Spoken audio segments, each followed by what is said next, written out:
There is a quiet kind of anxiety that visits before the sun is fully up. It does not always shout. Sometimes it whispers the moment your eyes open.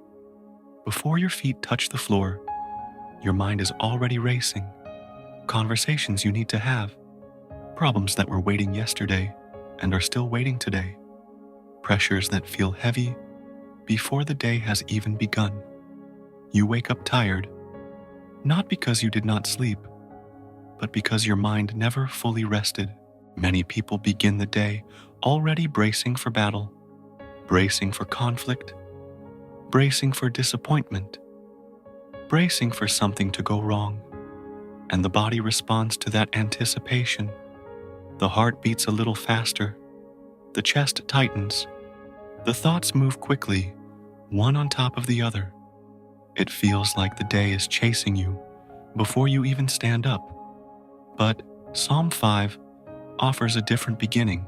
In the morning, Lord, you hear my voice. In the morning, I lay my requests before you and wait expectantly. Notice the order. Morning first, voice lifted first, requests surrendered first. The battle, according to David, begins before the confrontation. The victory is prepared before the conflict appears. Psalm 143 echoes this posture.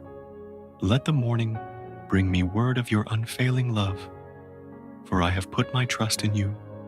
Show me the way I should go, direction before decision, assurance before action, trust before task.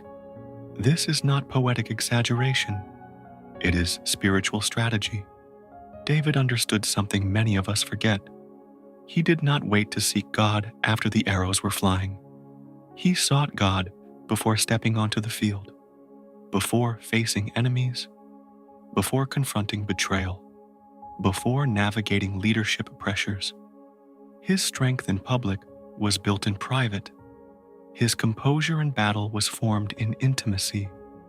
Praying before 7 a.m. is not about a magical number on a clock. It is symbolic. It represents giving the first portion of your awareness to God before anxiety claims it. It means surrendering control before your mind starts constructing worst-case scenarios. It means saying, Lord, you go ahead of me today, before you open a single message, before you answer a single call, before you speak a single word. Neuroscience teaches us that the first minutes after waking are powerful. Your brain is transitioning from subconscious to conscious awareness. The thoughts you feed it in that window shape your emotional state for hours. If your first input is news, notifications, or unresolved stress, your nervous system locks into alert mode. But if your first input is prayer, scripture, surrender, your body receives a different signal. Safety, trust, alignment. When God fights for you, it does not always mean conflict disappears. It means opposition loses authority over your spirit. It means harsh words do not penetrate as deeply. It means injustice does not define your identity. It means that even if challenges arise, they do not own your peace. Imagine beginning the day not with reaction, but with surrender. Not with scrolling, but with stillness.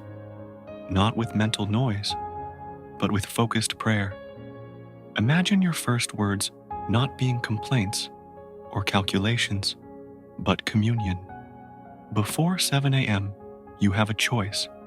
You can let anxiety script your morning, or you can let faith shape it. The difference may not be visible immediately, but it will be felt in your breathing, in your tone, in your decisions, in your resilience. Victory does not begin at the moment of confrontation. It begins in the quiet hour before it. And tomorrow morning, before the world asks anything from you, you can choose to give the first voice of your day to the one who goes before you. Before you speak to anyone, before you step outside, before you even sit up in bed, there is already a battlefield forming inside your thoughts. You wake up and immediately revisit what is unresolved, the email you are dreading, the conversation you are avoiding, the responsibility that feels heavier than it should. Your body is still under the blanket, but your mind is already running. This is the first war of the day, and most people lose it without realizing they are fighting. There is a subtle mistake many of us make almost automatically.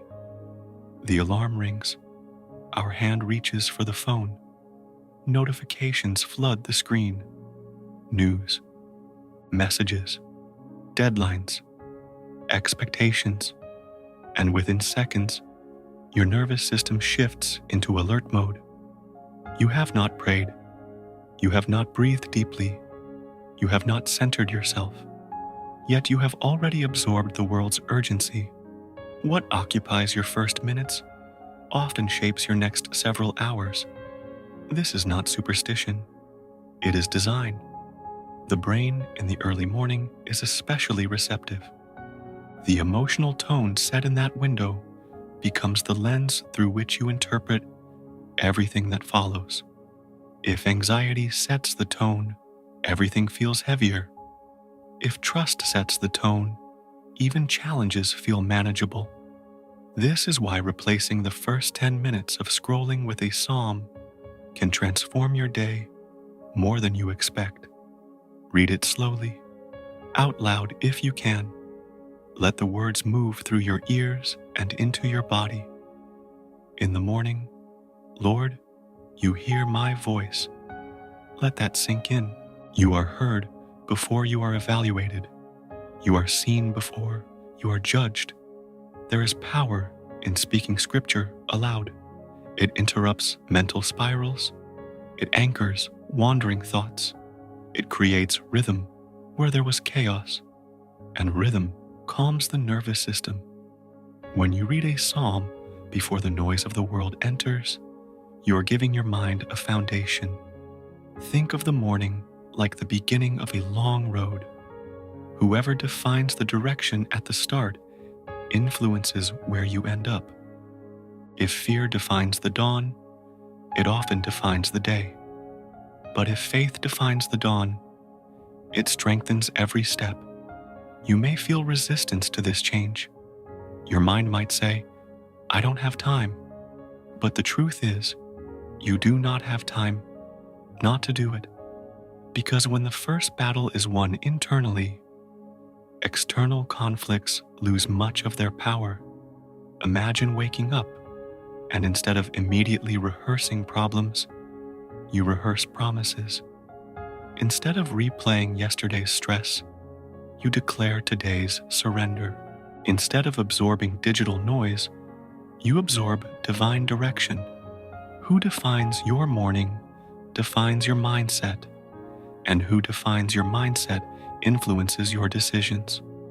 Before 7 a.m., you're not just praying words, you are setting the emotional climate of your entire day.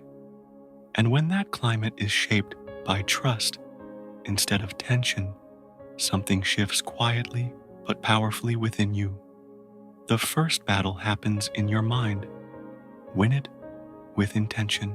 There is a hidden exhaustion that comes from believing everything depends entirely on you.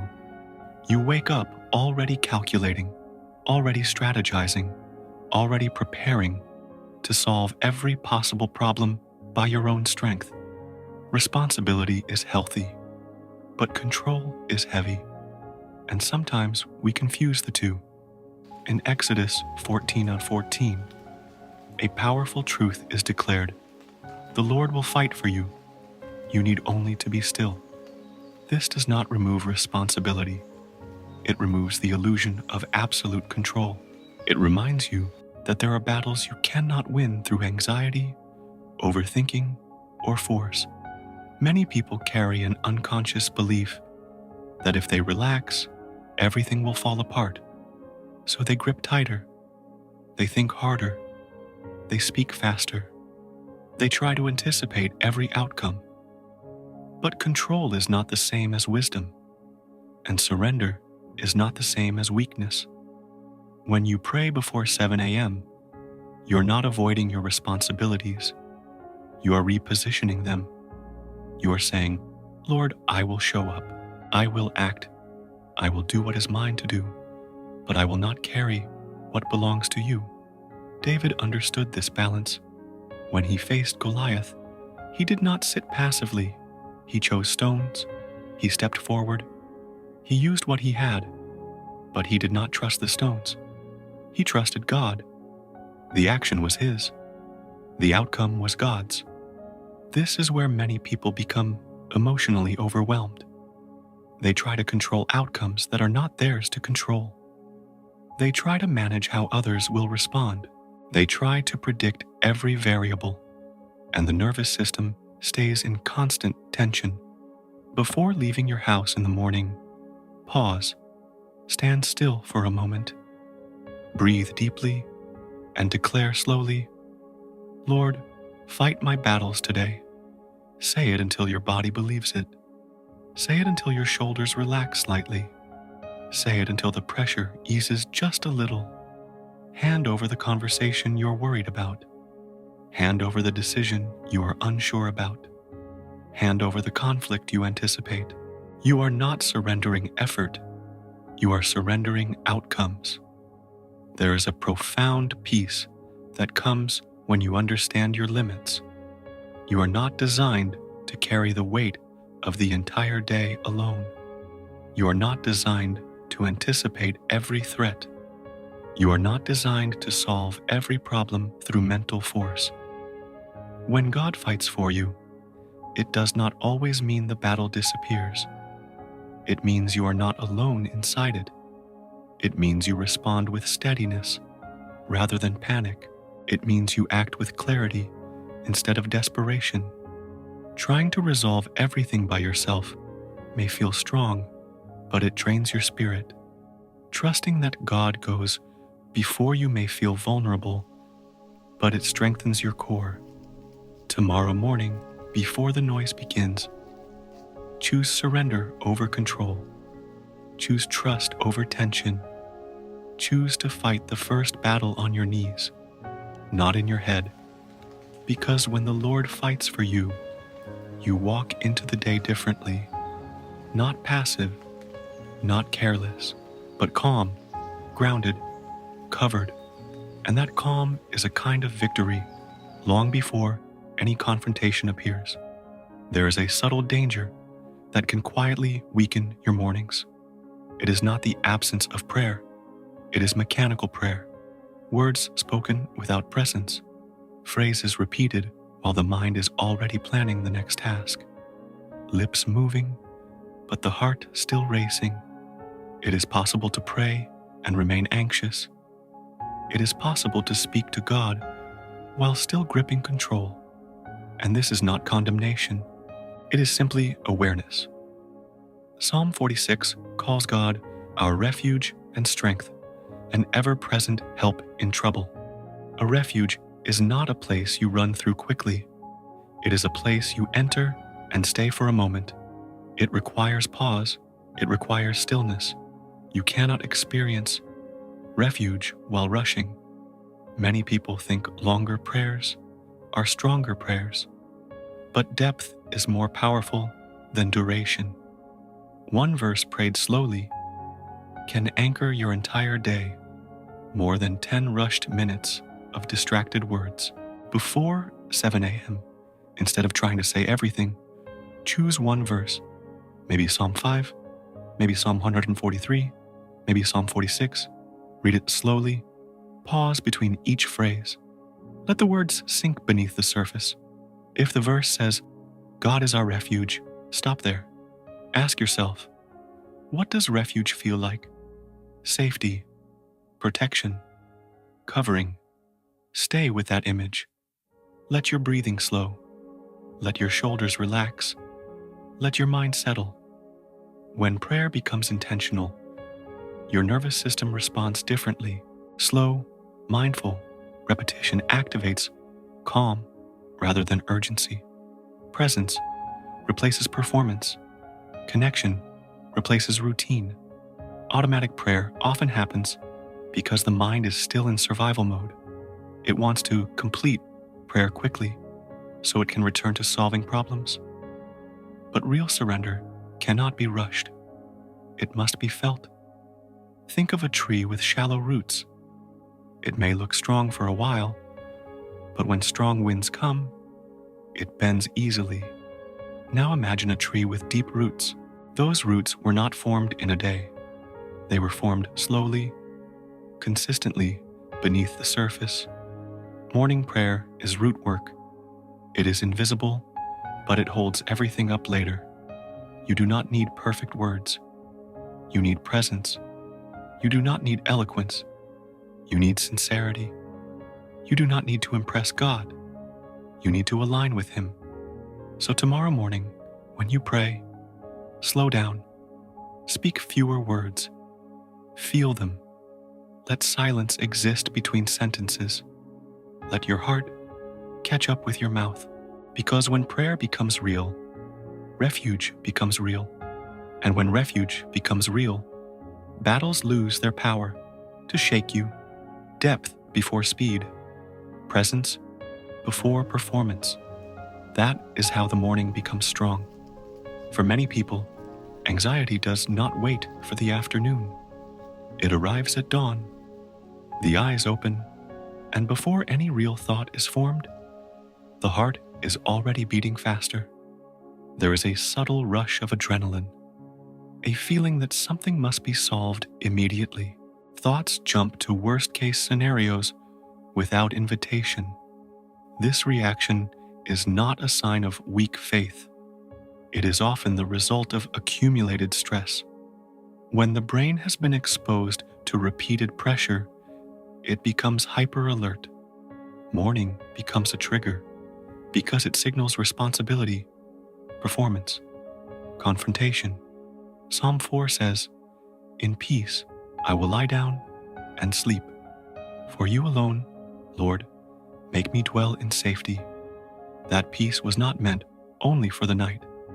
It was meant to carry into the morning. The same God who guarded you while you slept is present when you wake. But here is the important truth. Peace is not the absence of problems. It is the awareness of presence. Anxiety says, "You are alone in this." Faith says, "You are accompanied." When you wake up and feel that familiar acceleration, do not fight it aggressively. Instead, regulate it gently. Place one hand on your chest. Take a slow breath in through your nose for 4 seconds. Hold it briefly. Exhale slowly. As you breathe, repeat a verse softly. "The Lord is my refuge." Again, "The Lord is my refuge." Breathing while repeating scripture creates alignment between body and spirit. It tells your nervous system that it is safe. It tells your mind that you are not facing the day unsupported. This is not mystical. It is integrated faith, spirit and body working together. Jesus himself often withdrew early in the morning to pray before facing crowds, questions, and conflict, before miracles, before criticism, before exhaustion. He did not wait until after pressure mounted. He anchored himself first. Morning anxiety can become a signal, not a signal to panic, but a signal to pause. A reminder that you need grounding before movement. A reminder that your strength does not come from rushing, but from connecting. Instead of letting anxiety define your dawn, let it redirect you. When your heart races, let it remind you to breathe. When your thoughts scatter, let them call you back to Scripture. When fear whispers, let prayer answer. You are not broken because mornings feel heavy. You are human, but heaviness does not have to lead your day. Peace can meet you at sunrise. Calm can meet you before 7 a.m. And when peace enters first, It changes how you walk into every room afterward. The battle is real, but so is the presence that stands with you in it. It is easy to believe that the power is in the hour itself, that somehow 6:15 a.m. carries more spiritual weight than 8:30 a.m. But the real power is not in the clock. It is in the discipline. It is in the decision to place God first consistently, not occasionally. Psalm 90 says, "Teach us to number our days, that we may gain a heart of wisdom." Numbering your days means living intentionally. It means understanding that small daily choices shape long-term direction. One morning of prayer feels good. 7 mornings begin to build rhythm. 30 mornings reshape identity. The mistake many people make is expecting immediate, visible results. They pray early for 3 days and wait for dramatic change. When conflict still appears or challenges remain, they quietly return to old patterns. But breakthrough rarely announces itself loudly at first. It grows quietly through repetition. Consistency rewires you. Each morning you choose prayer over scrolling, surrender over stress. You're forming a new pathway in your mind. You are teaching your brain that safety comes from connection, not control. You are teaching your heart that direction comes from God, not from panic. Do not aim for perfection. Aim for commitment. Start with 7 consecutive days, not as superstition, as training, as discipline.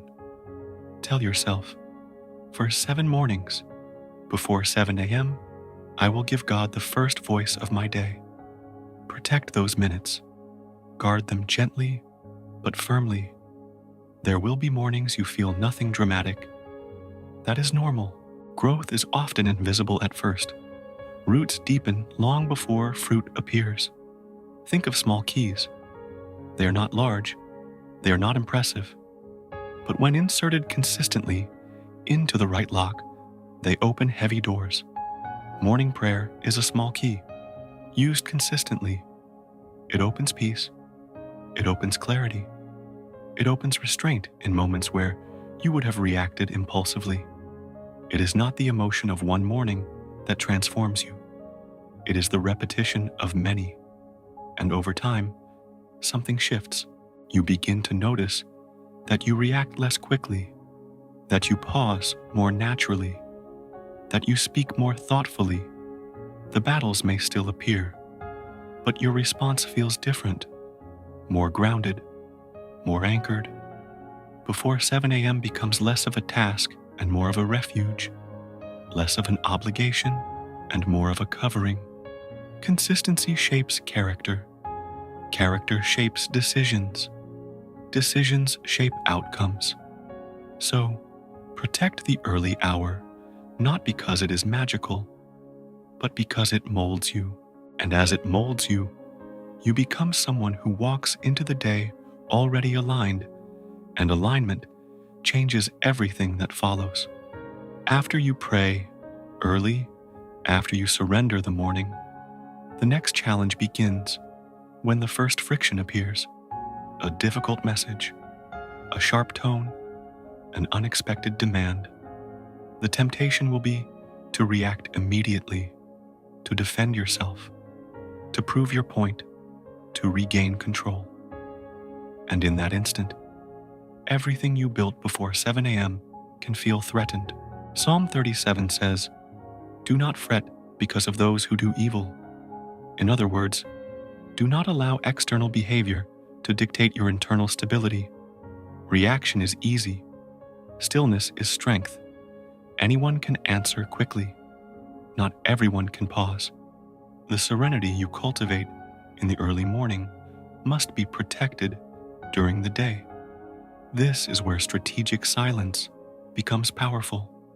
Not silence out of fear, not silence out of suppression, silence out of wisdom. When conflict arises, create a small habit. Pause for 3 seconds before responding. Breathe once.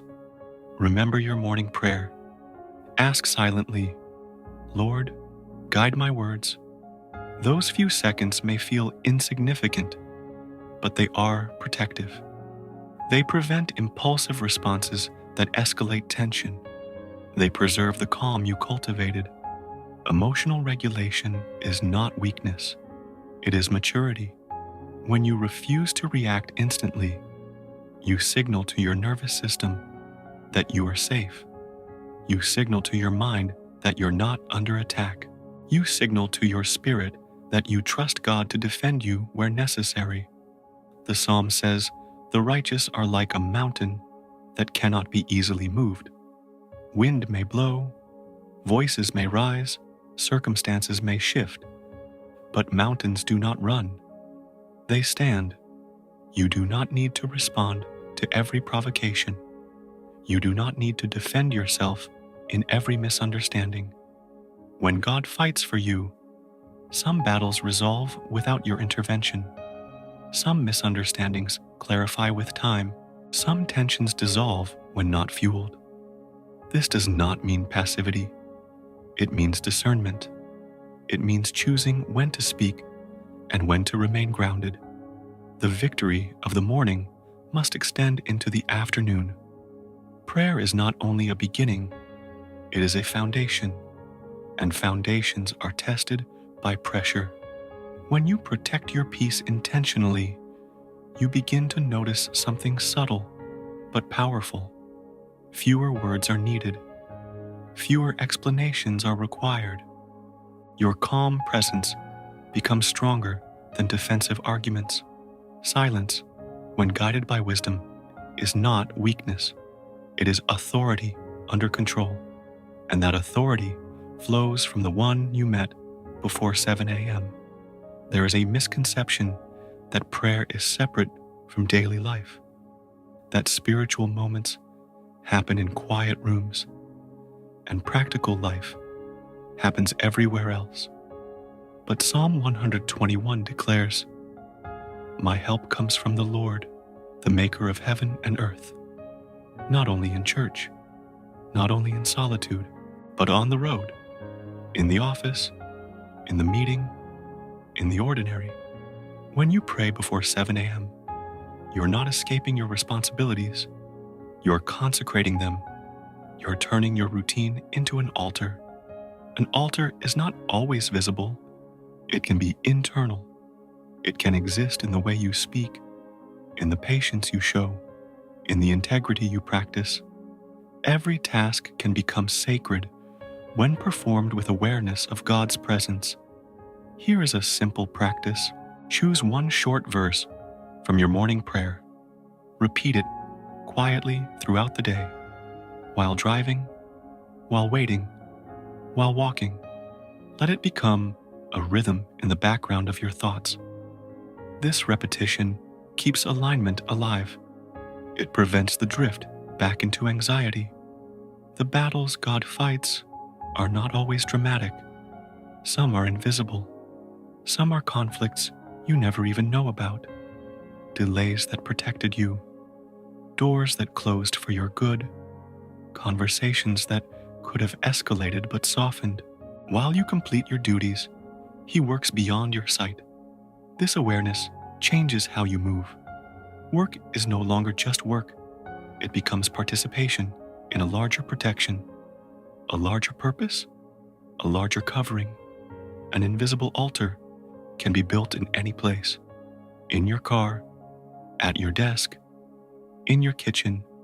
When your heart remains aligned, location loses its power to distract you from presence. You do not have to choose between spiritual life and daily life. They can be one. And when your routine becomes sacred, even ordinary days feel covered. Now let us seal this with prayer. Not hurried, not distracted, present. In the morning, Lord, you hear my voice. In the morning, I lay my requests before you and wait expectantly. Father, before this day unfolds, I surrender it to you. Before conversations happen, guide my words. Before decisions arise, guide my mind. Before conflicts appear, Steady my heart. Let the morning bring me word of your unfailing love, for I have put my trust in you. Remind me that I am not alone. Remind me that you go ahead of me. Remind me that no challenge surprises you. Lord, take the lead in my day. Guard my mouth from impulsive speech. Guard my mind from catastrophic thinking.